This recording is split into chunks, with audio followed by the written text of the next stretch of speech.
honestly. And yeah, I'm gonna continue. So, we have a question from Rue. This is on my community tab, by the way. What tips do you have on dealing with procrastination? For me, I always just push things to the very last second, and it never turns out well for me. I'm always sleep deprived. Do you have any tricks you use if you struggle with this? P.S. Love you so much. Love you too. And as a teenager, I feel like I was really bad with procrastinating, and as an adult, I feel like I'm really good with not procrastinating as an adult, because I don't like stress. Stress triggers my Crohn's disease, so I'm very, very on top of things. I'm very like to be organized with my stuff, even if it's like an organized mess. Like, I know where everything is. So, procrastination.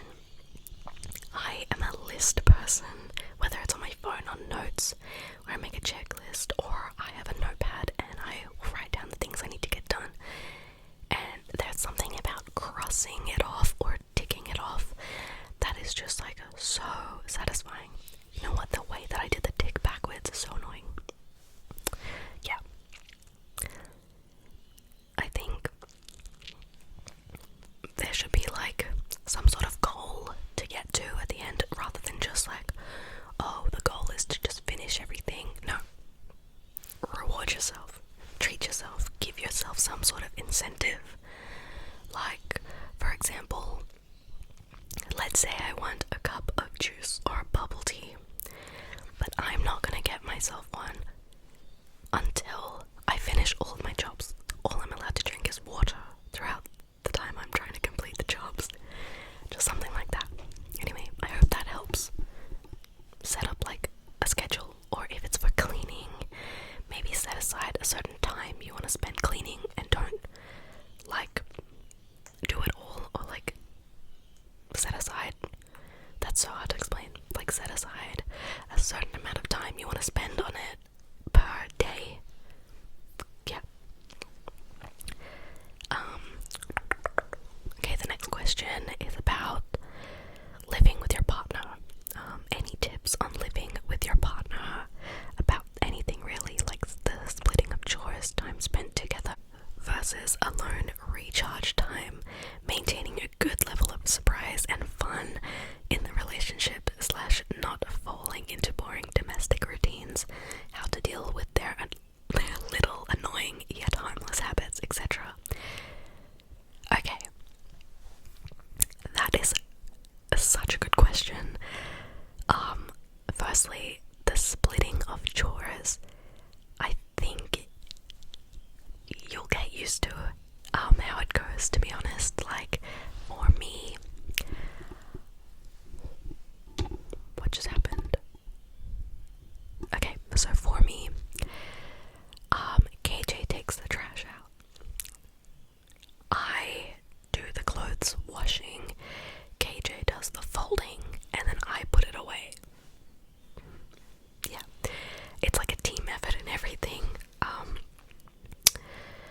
because we don't want it.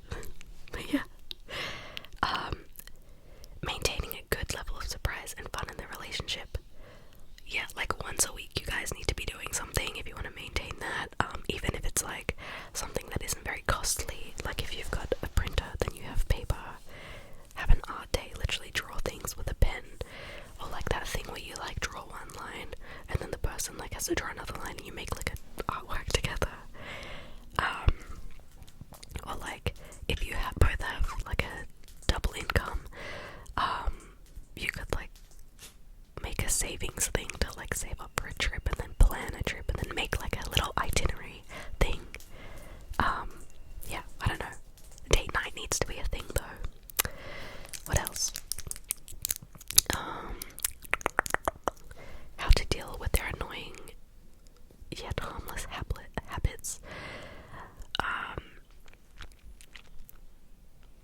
Honestly, this one took me a while to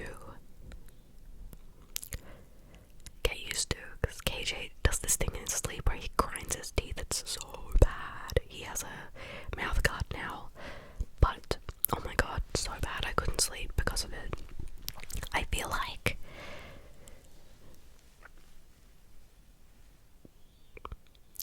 that's not the habit you're talking about. I feel like harmless habit is like putting dirty clothes next to the basket instead of in the basket. Sometimes you can like talk to them and just be like, this is annoying, please stop, or you know, obviously be nice about it. Or sometimes you just have to get used to it and just pick up the clothes and put them in the basket. What else? Okay, next question is from Euphoria _ what are your favorite ways to wind down after a bad mental health day? I love filming ASMR, like lo-fi videos with my face not in it when I'm having a bad mental health day. It honestly makes me feel so much better watching ASMR. Like, it saved my life, I swear. I would like to say that I like to go for walks, but I don't. I hate going outside. I like to pat my dog, hug my dog. Usually I'm like on TikTok just doing nothing. I love to do nothing. But also like wash your hair and style your hair and like wash your face and like make yourself feel good. The next question is from World Princess. How do you communicate in a healthy way? How do you maintain your friendships? How do you set boundaries? Have you been to therapy? Do you plan to? If not, okay. I have never been to therapy, and I honestly don't have any plans to go to therapy at this point in my life. How do I communicate in a healthy way? I think you need to like fully understand where the other person is coming from, and when you are talking to someone, you need to not lose your temper.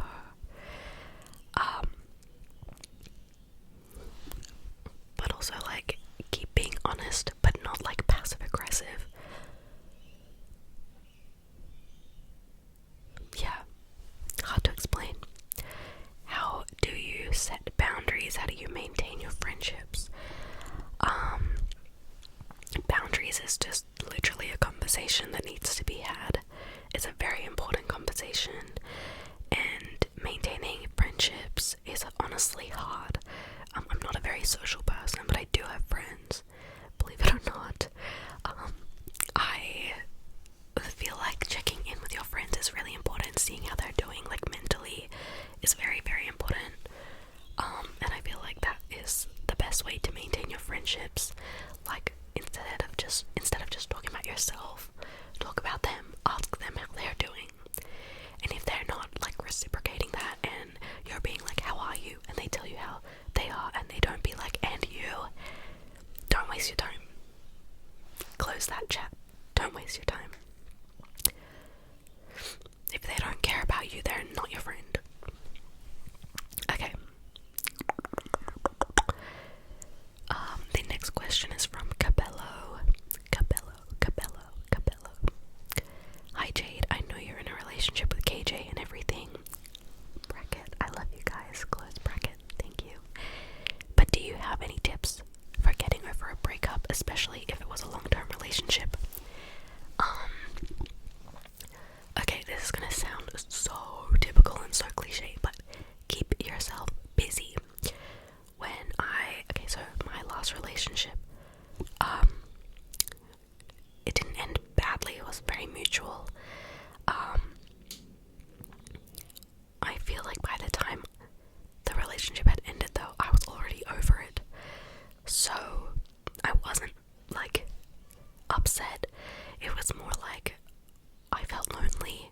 So I feel like keeping yourself busy, like actually genuinely busy, like signing up to different classes if you can afford to do like those kinds of things, or seeing your friends, hanging out with your family, like doing things with other people is definitely something that's really good for that.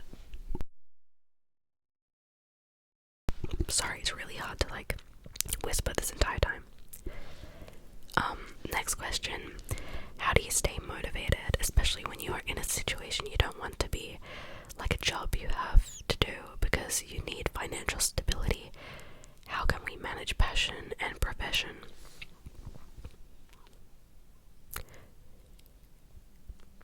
I am the absolute worst person to ask this.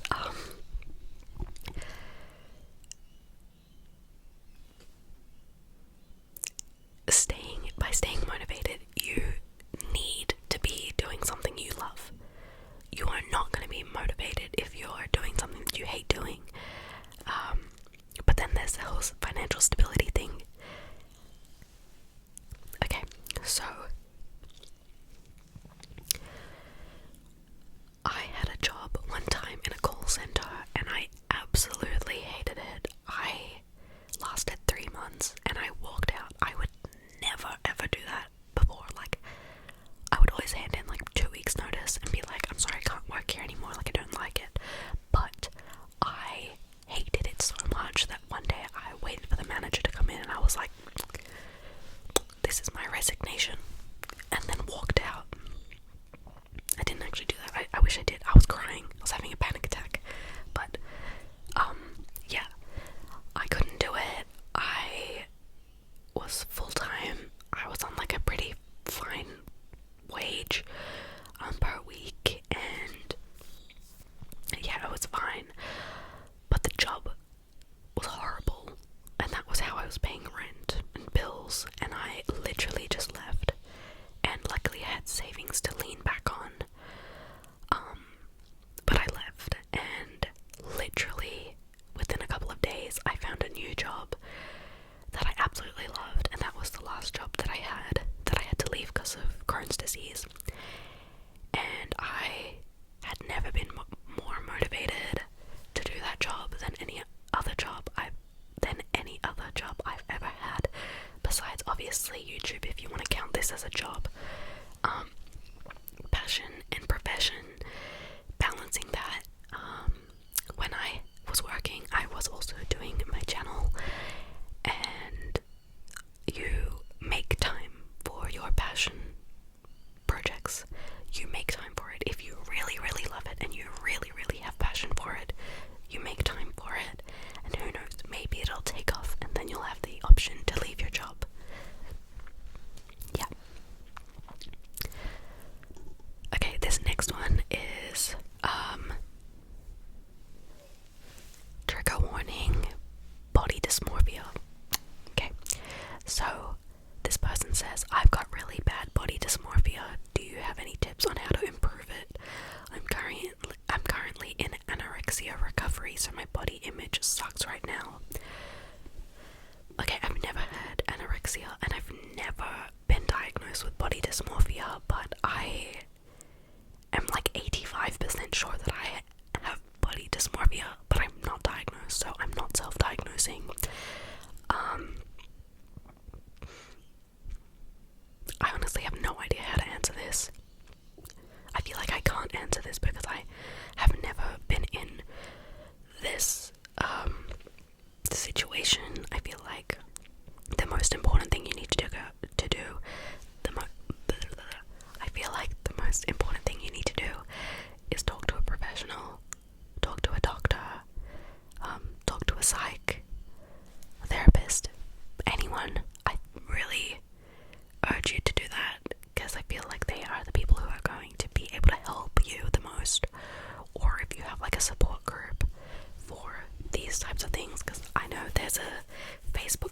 Australian cronies, like Australians with Crohn's disease, and it's honestly like one of the best little communities I've ever seen. So yeah, I'm really sorry I can't answer your question properly.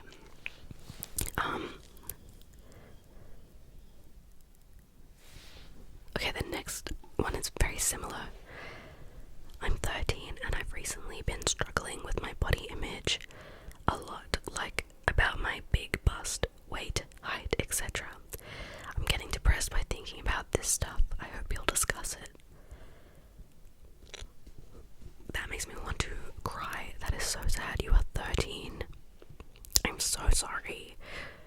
You shouldn't be feeling like that. I feel like this is the toxicity of social media. Like, I really struggled when I was putting on weight, but have you guys ever gone back to my old videos? I look so sick. The medical weight gain was the best thing to ever happen to me. I feel like people say it, but people don't believe it, that every body is beautiful. Like, yes, everybody, but every body is beautiful.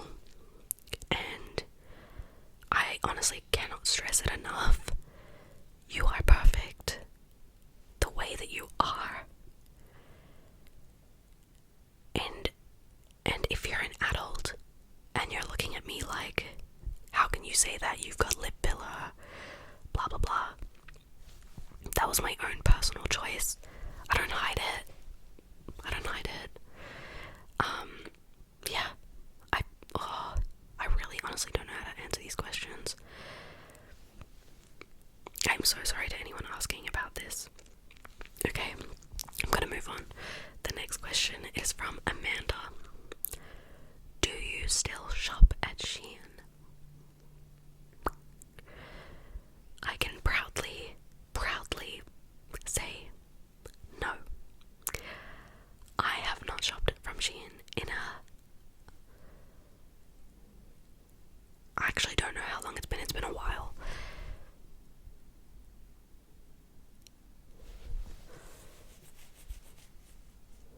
I literally can't remember the last time, because I know I've been wearing the same clothes from Shein for ages, because you guys also let me go through that phase of like Shein stuff, which I feel like a lot of people went through, and I do not shop at Shein anymore.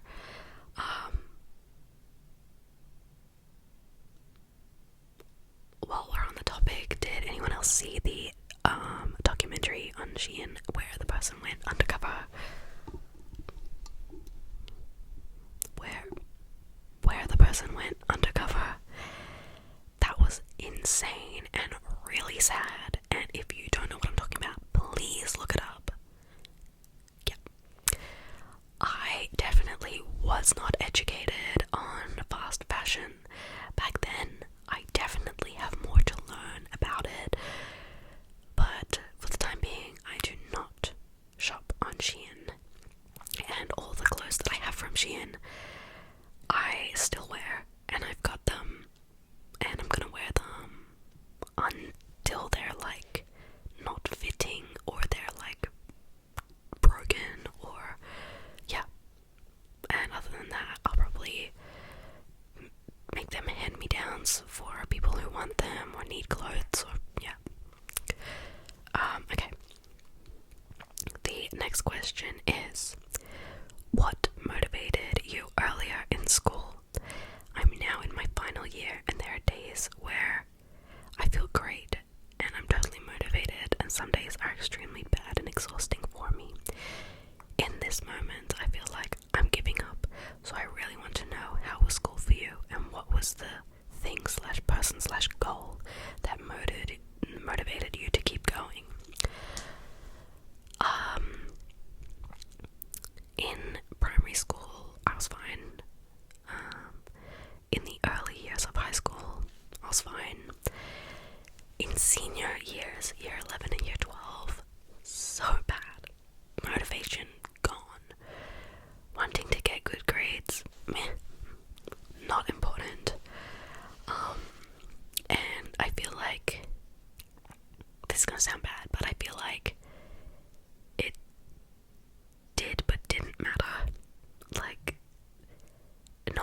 person has ever asked me for my grades as an adult, ever. Like, I don't want to be a lawyer or a doctor or anything like that, so it wasn't super duper important for me. I'm not saying to do bad in school, because that's not it. I did well in school. I did get all of my stuff done. I graduated. At the time, for QCE, which is what we had in Queensland, I did OP, and I did pretty well. Like, it was fine. I was accepted into university and all that, but I dropped out of uni. So, yeah. I feel like the biggest motivator for me was to be able to graduate with my class, and also at the time I thought I wanted to go to university, but I feel like having good grades and like getting a good score at the end is kind of important, so that you have like the choice to go to university. However, in saying that, there's always bridging courses you can do to just get in later on. So yeah, the biggest motivator should be yourself, and depends on what you want to do. And if you don't know, that's fine. If you don't know what you want to do, you may as well try hard anyway, because what if, you're 2 years out of school and you're like, actually, I do want to be a doctor. You will probably need those grades. So yeah. Next question. Did you have problems with your skin when you were younger, and what insecurities did you have? I'm really insecure about my body, and you always seem so confident, as you should. That's why I look up to you. That is so sweet. I wish I was as confident as I show. I did have some pimples when I was a teen, but honestly, I feel like it was like so long ago, I can't even remember. It's not that long ago. My skin wasn't too bad. I never had like full-on acne. I just had like textured skin, and sometimes I'd get like a volcano of a pimple, and then I would pop it and pick it. But it was never like really bad. Insecurities. I've always been insecure about my arms. I'm still insecure about my arms. I don't know why. I really have nothing to be insecure about. But yeah, I am, because of social beauty standards these days. Sorry for the background noise. I feel like there's so many things where, I could be like, I want to be thinner, but like, generally you'll see like a smaller framed person and they'll be like, I want to be thicker, I want to be curvier. So I feel like everybody has what everybody else wants. No, everybody wants what everybody else has. Same with like curly and straight hair. Girls with straight hair want curly hair, or guys as well, and vice versa. Yeah. And then this is the last question, I think. What tips and things have helped you throughout your health journey? I've been going to doctors for a couple of years trying to get an answer, and could use some tips to stay positive. Okay, this is gonna sound crazy, but I went to a naturopath at one point after my diagnosis, and it was the best thing I've ever done. And I'm not like that. I've always been like medicine, science, yes. Naturopath, no. But I went to a naturopath to just look at my other options, and the best thing I've ever done for my Crohn's disease was see this naturopath. I learned more in the one session I had than the entire time I had been suffering. So yeah, that was that. Let's see if I've got any other advice for you. It's honestly really hard to stay positive. I feel like something super duper important that you need to do is get like tests done. Like, there's one thing going to see a doctor, but like I feel like you need to also get bloods done. Depending on what your issues are, getting on a wait list for a colonoscopy is like something you should do. Getting scans, MRIs if you can, if you